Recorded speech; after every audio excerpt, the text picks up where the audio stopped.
engine it was, as long as it was built by Burrells. So this is what they turned up with. And it's not the nominal 8 horsepower engine. This one is the 10, it's based on a 10 horsepower engine, so it's slightly more powerful than the others. And it's painted in this very special blue, the Great Eastern Blue, which Tooby's had all their engines turned out in. And he was a councillor in Doncaster. He became the mayor, and he named his engines after the positions which he held in Doncaster. So he got councillor, mayor, and then this one, ex-mayor. Okay, here comes one of the small Burrell Showman's tractors. Now, in steam terms, a tractor is a small road haulage engine, and these little tractors turned out in Showman's form for the were very useful for hauling their living wagons around, and probably would provide power for either sideshows or for driving small rides, such as the Cheroplanes, that sort of thing.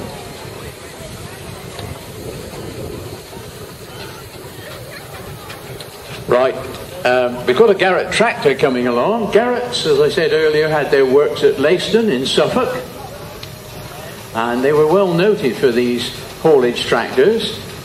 They were slightly heavier and bigger than most other tractors, so they could do a job of work, and a lot of them went into timber working. They were small enough to get in amongst the trees, and yet powerful enough to winch out tree trunks and what have you.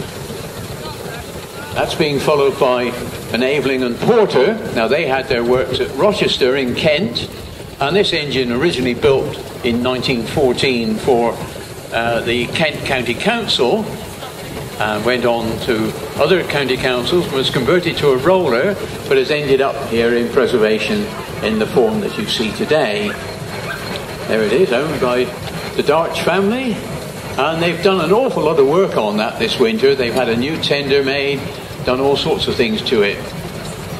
Right, the first of our steam wagons coming along now. We've got the Foden. They had their works at Sandbach in Cheshire, and for a number of years they built steam wagons. They finally turned over to diesel, but I'm afraid they're no longer with us. And this is a superb piece of engineering, this machine.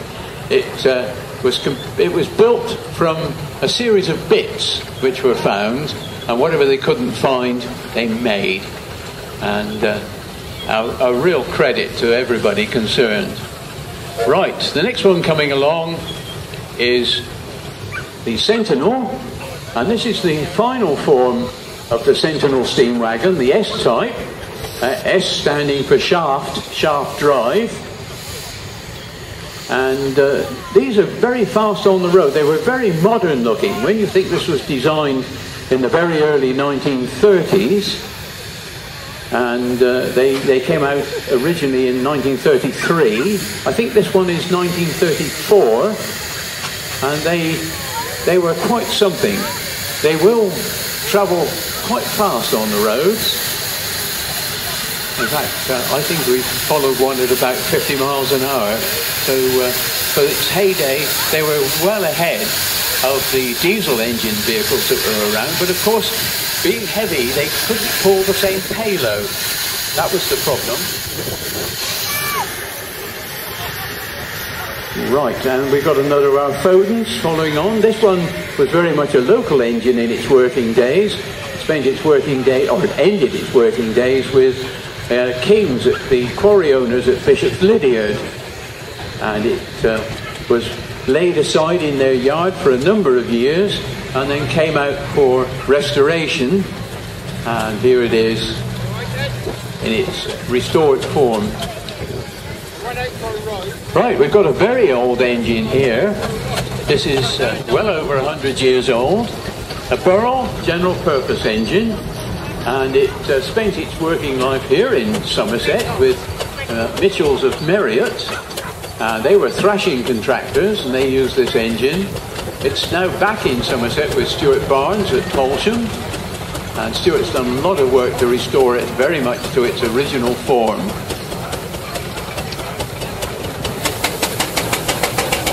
Another of our general purpose engines coming along. This is the Wallace and Stevens